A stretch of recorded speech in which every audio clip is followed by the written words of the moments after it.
Le mari de ma cousine veut se battre physiquement avec moi parce que j'ai dit à sa femme d'arrêter de projeter sa fausse couche sur mon bébé. Ma cousine Caitlin a fait une fausse couche l'année dernière. Elle était enceinte d'environ 2 mois et demi, presque à la fin de son premier trimestre. C'était sa première grossesse, d'après ce que j'ai compris, elle et son mari Jacques venaient juste de commencer à essayer quand c'est arrivé. Cela l'a terriblement affectée. Je veux dire, elle était dévastée. Elle m'a appelé en pleurant si fort que je comprenais à peine ce qu'elle disait. Elle m'a dit qu'elle saignait, que quelque chose n'allait pas et qu'elle avait peur. J'ai tout laissé tomber et j'ai couru chez elle. Cette nuit-là, je suis restée avec elle pendant des heures, lui tenant la main pendant qu'elle pleurait, marchait de long en large et se reprochait encore et encore ce qui s'était passé. Elle répétait des choses comme « mon corps m'a trahi » et « j'aurais dû faire plus ». Je n'arrêtais pas de lui assurer que ce n'était pas sa faute, que ces choses arrivaient plus souvent qu'on ne le pense, mais elle n'était pas prête à entendre cela. Elle était plongée dans une spirale dépressive. Nous étions proches autrefois, pas au point de se parler tous les jours, mais nous avions une relation plus étroite que la moyenne. C'était quelqu'un en qui j'avais confiance, quelqu'un pour qui j'étais prête à changer mes plans, et je l'ai fait. J'ai été là pour elle, encore et encore, surtout pendant les premiers mois après sa perte. Je lui ai apporté des courses, j'ai nettoyé sa cuisine quand elle n'avait pas d'énergie, je l'ai toujours écoutée. Mais après la fausse couche, quelque chose a changé chez Caitlin. Chaque fois que nous parlions, elle revenait sur sa douleur, son traumatisme, la maternité, ou une combinaison des trois. Je ne dis pas qu'il est mal de parler de ce qui fait souffrir, mais en même temps, je crois qu'il y a une limite à combien on peut le faire si l'on ne veut pas s'y enfermer. Elle a commencé à faire des remarques, rarement directes, quand quelqu'un d'autre dans la famille annonçait quelque chose en rapport avec les bébés. Au début, ce n'était pas si grave, mais c'est devenu plus intense quand notre autre cousine a annoncé sa grossesse lors d'un petit dîner de famille. Caitlin a dit assez fort pour que tout le monde l'entende, j'imagine que pour certaines personnes, c'est facile. Puis elle s'est levée et est partie avant le dessert. Elle est aussi devenue très sensible. Tout ce qui avait un rapport, même lointain, avec les bébés la mettait mal. Elle a quitté la fête prénatale d'une autre de nos cousines en plein milieu de la célébration sans même dire au revoir. Une fois, elle s'est énervée parce qu'une publicité pour des couches est passée pendant une soirée jeu en famille. J'ai essayé d'être compréhensive. Vraiment, j'ai essayé. Le traumatisme change les gens, mais c'était de plus en plus difficile d'être proche d'elle, devoir faire attention à ce que je disais et à ce que je ne disais pas. Elle n'a pas cherché d'aide professionnelle malgré mes conseils, ou alors cela ne semble pas l'aider. Et c'est là que l'histoire commence à tourner autour de moi. J'ai eu mon bébé il y a 2 mois, en bonne santé, à terme, un accouchement facile. Je remercie le ciel chaque jour parce que j'ai vu à travers ma cousine combien il est difficile de perdre une grossesse, et crois-moi, je ne prends rien pour acquis. Cela dit, j'ai aussi fait un effort conscient pour garder ma grossesse discrète, surtout par respect pour Caitlin. Je n'ai pas posté de photos de mon ventre, je n'ai pas fait de grandes révélations de genre, je n'ai même pas fait de baby shower. Je ne cachais pas ma joie, mais je faisais preuve de prudence. Je pensais faire ce qu'il fallait, sachant combien ces choses la blessaient. Quand le bébé est arrivé, j'ai envoyé à Caitlin un message privé avec une seule photo et un court texte, elle est là, nous allons bien toutes les deux. J'espère que toi aussi, tu vas bien. Sa réponse, un seul mot, félicitations. Je n'ai pas insisté, j'ai pensé qu'elle avait peut-être besoin d'espace. Un peu plus tard, elle m'a demandé si elle pouvait venir chez moi. J'ai sincèrement pensé que c'était un bon signe. Peut-être qu'elle était prête à renouer, peut-être même à rencontrer le bébé. Je lui ai dit oui, viens, on restera tranquille. Elle est venue avec Jacques, ce à quoi je ne m'attendais pas, mais bon, je l'ai accepté. La visite a bien commencé. Elle a tenu le bébé environ 5 secondes avant de me le rendre.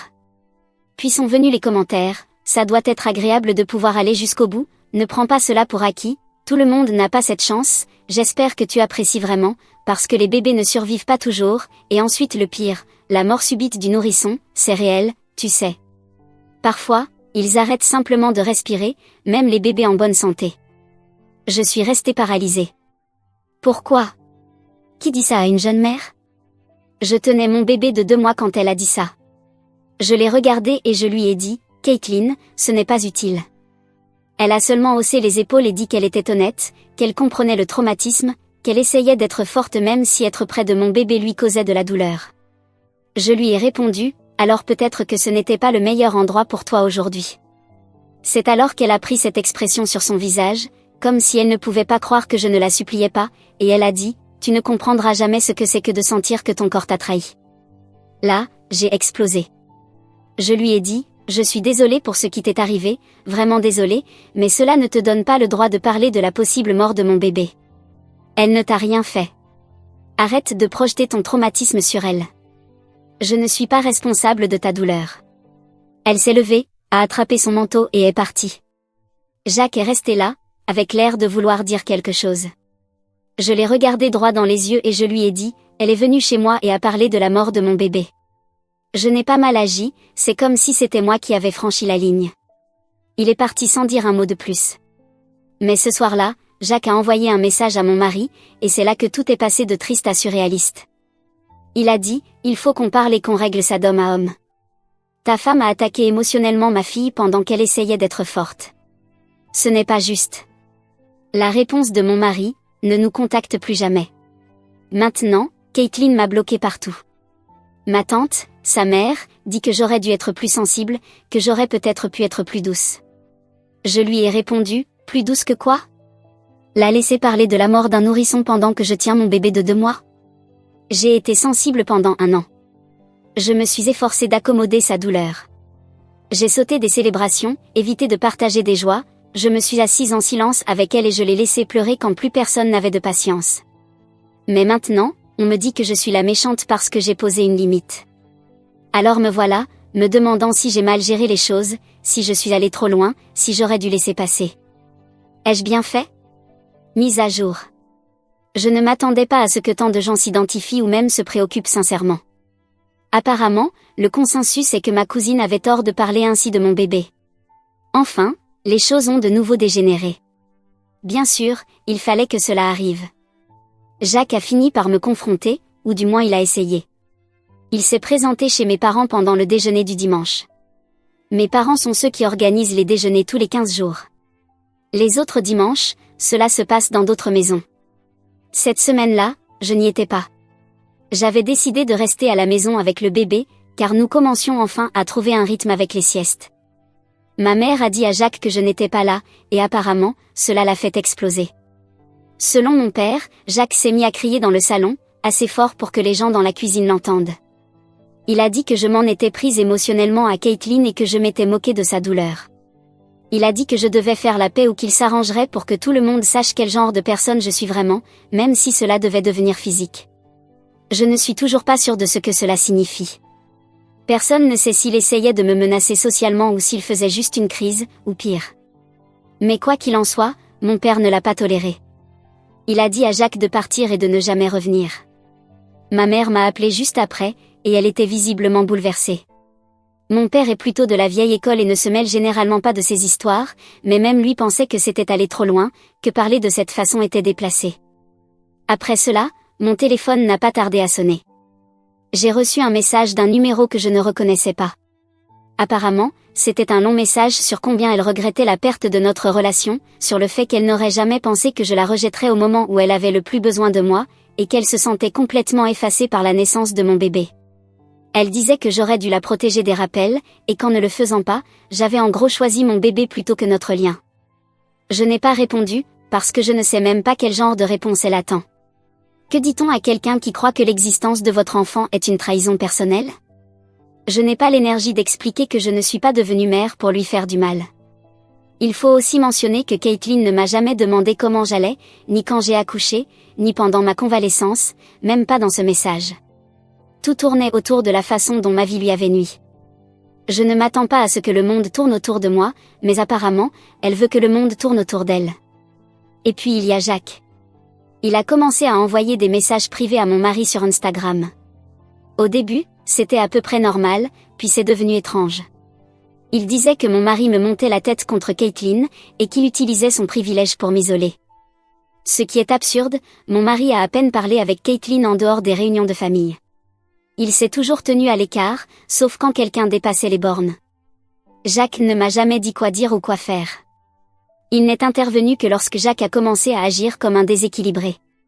Nous avons tous les deux bloqué Jacques et Caitlin maintenant. Et puis il y a la sœur cadette de Caitlin, qui a toujours été la discrète.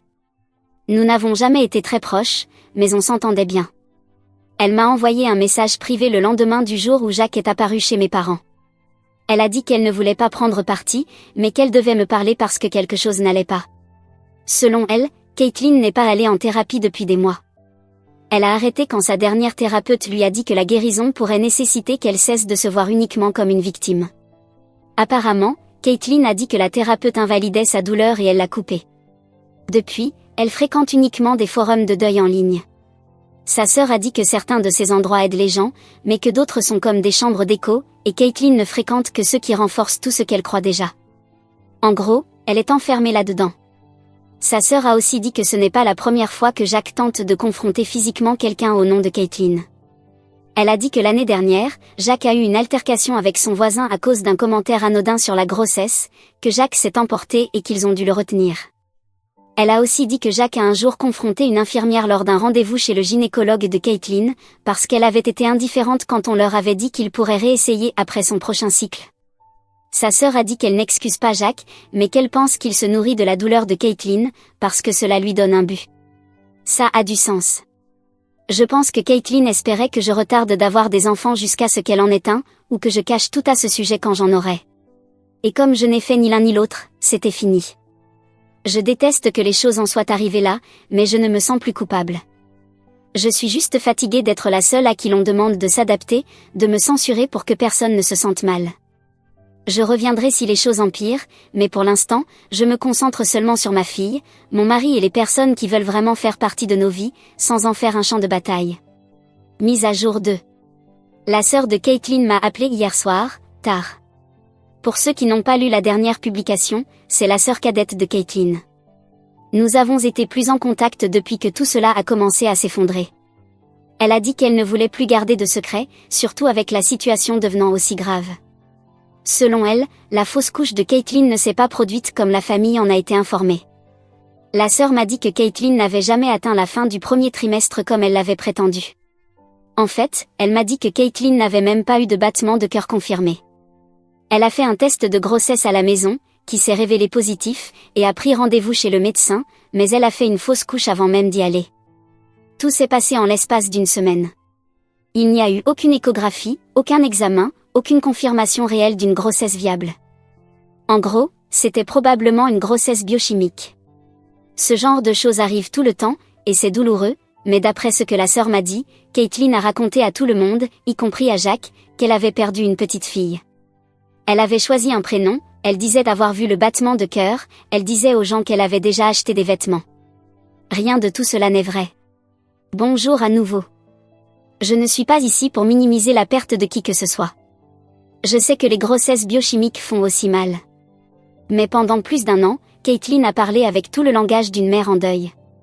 Ce n'était pas juste de la tristesse, c'était une identité entière. Sa sœur a dit que Jacques s'était complètement impliqué dans tout cela. Il était là depuis le début et acceptait simplement chaque version que Caitlin racontait. De l'extérieur, cela ressemblait probablement à du soutien, mais maintenant, je pense qu'il ne faisait que renforcer cela, et peut-être créer un lien traumatique, ce qui, inutile de le dire, n'est pas sain.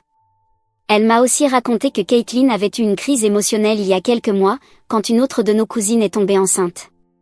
Apparemment, elle s'est mise à crier que ce n'était pas juste, et a dit à sa sœur qu'elle ne pardonnerait jamais à l'univers si j'avais un bébé avant elle.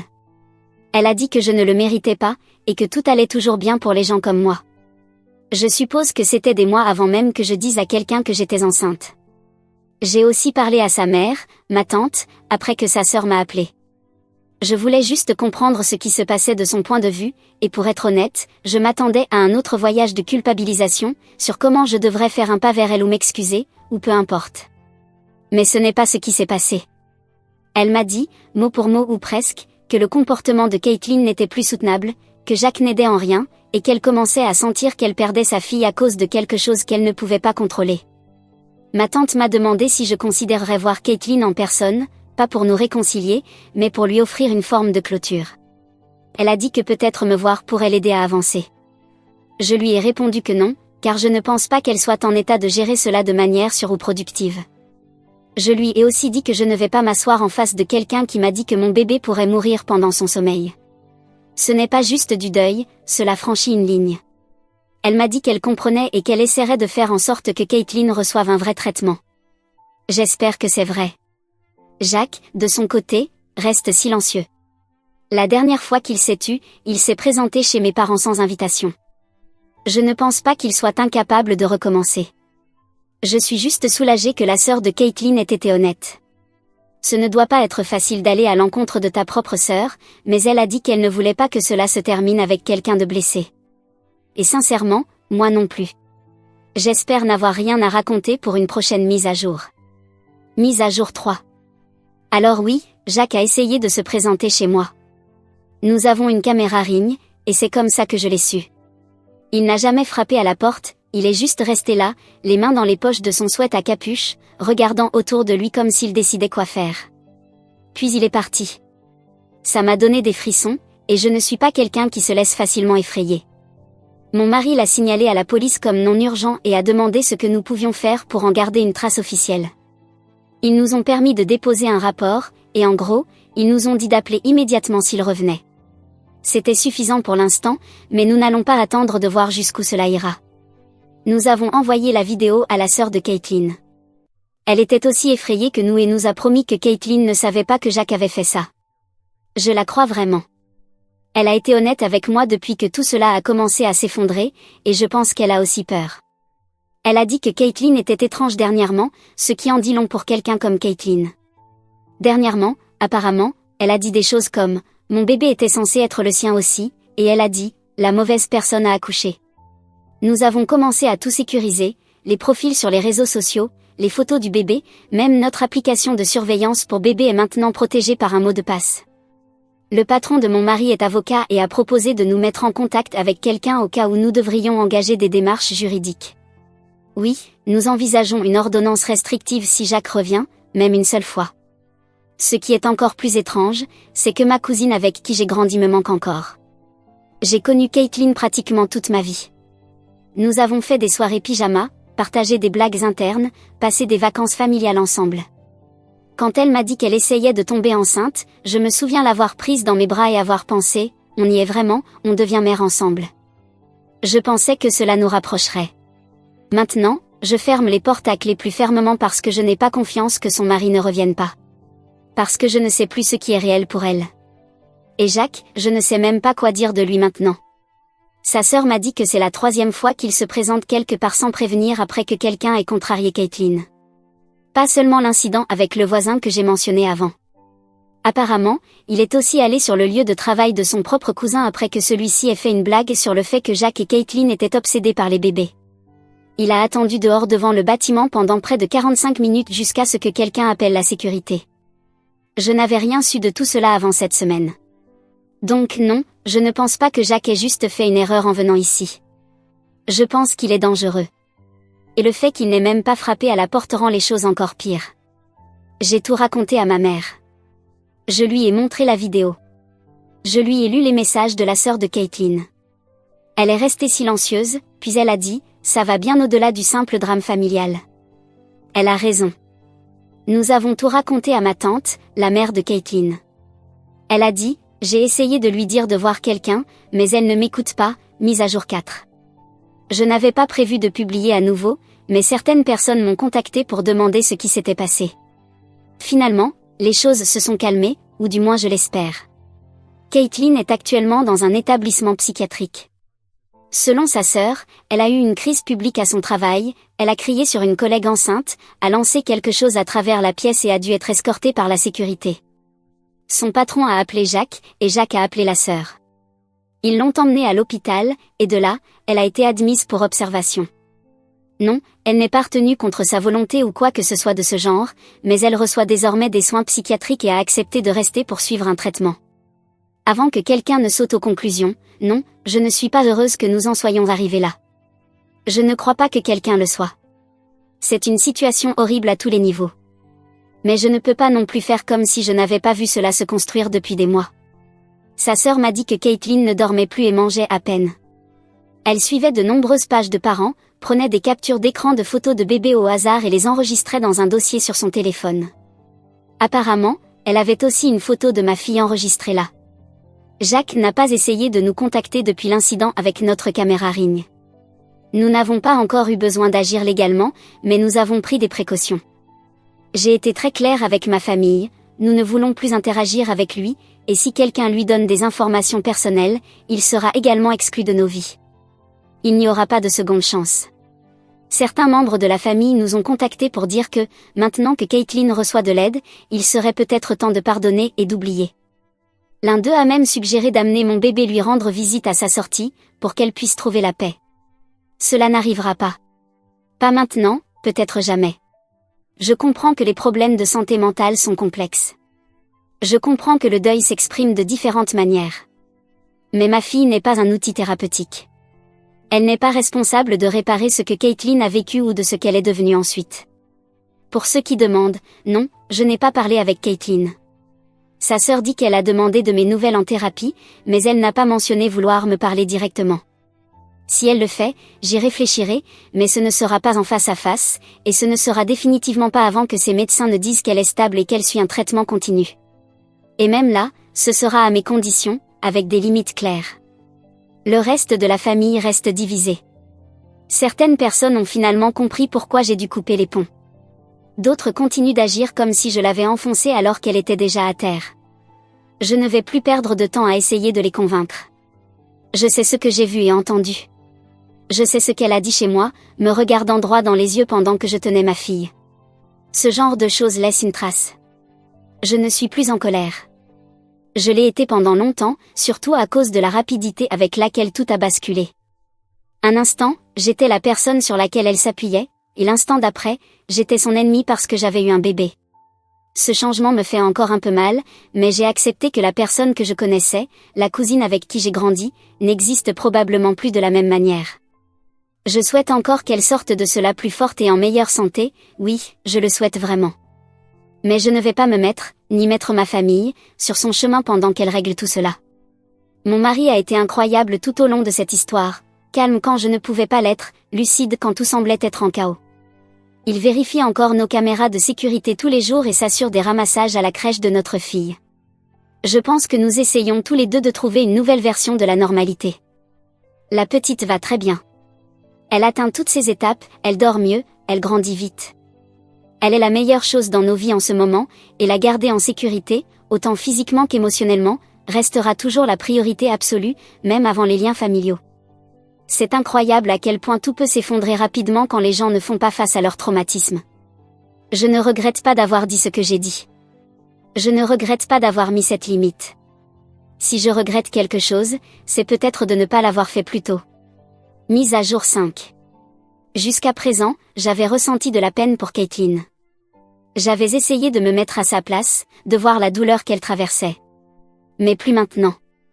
Les mensonges, non seulement sur la durée de sa grossesse, mais aussi sur le reste, font que je perds toute sympathie pour elle.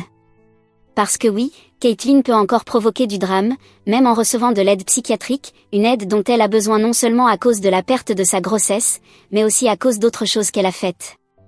Voici ce qui s'est passé ces derniers mois et qui explique beaucoup de choses à son sujet et sur son comportement, un comportement qui a commencé avant même qu'elle ne tombe enceinte, ce qui le rend encore plus troublant.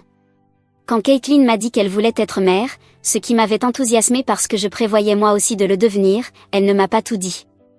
Elle ne m'a pas dit qu'elle trompait son mari. Et ce n'est pas tout.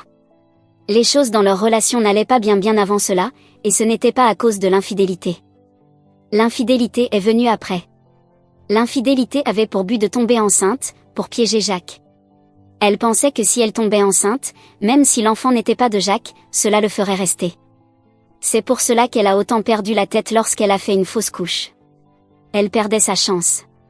Et ensuite, quand elle a vu que Jacques la soutenait, la protégeait dans sa douleur, elle a pris cela et l'a amplifié. Jacques, au point que cela est devenu toute son identité. Tout cela a éclaté au grand jour dans le cadre de sa thérapie, et Jacques demande le divorce. Caitlin va continuer à recevoir un traitement, car il y a beaucoup de choses qu'elle doit affronter. Elle ne prend pas bien ce divorce et a eu un effondrement total. Mais à ce stade, même sa sœur ne va plus la voir. Ma tante non plus. Elle a fait tellement de choses mal qu'il est difficile d'avoir de la peine pour cette femme. La seule chose positive qui est sortie de tout cela, c'est de voir comment Jacques s'est excusé auprès de nous et du reste de la famille.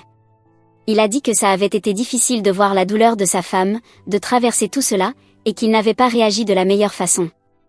Mais, à la différence de ma cousine, lui reçoit de l'aide et veut vraiment gérer ses problèmes de colère. Il a aussi promis de s'éloigner de nous tous, maintenant qu'il ne fera plus officiellement partie de la famille. Je ne peux pas assurer que ce sera ma dernière mise à jour, parce que je ne sais pas ce qui pourrait arriver avec Caitlin. Mais la dernière fois que sa sœur l'a vue, elle était dans un état assez grave mentalement. Elle était renfermée sur elle-même et ne murmurait que des mots. Elle est très loin d'être une personne fonctionnelle, et je ne sais pas combien de temps il faudra avant qu'elle ne se rétablisse. Je ne sais pas non plus si je reviendrai pour faire une autre mise à jour, ou si je passerai à autre chose. Je pensais qu'avec la fin de 2024, les choses allaient s'améliorer, mais cette année 2025 a commencé avec encore plus de drames venant de ma cousine, et j'ai besoin de prendre du recul par rapport à tout cela pour souffler un peu. J'espère que votre début d'année a été meilleur que le mien, et que le reste de l'année sera meilleur pour tout le monde.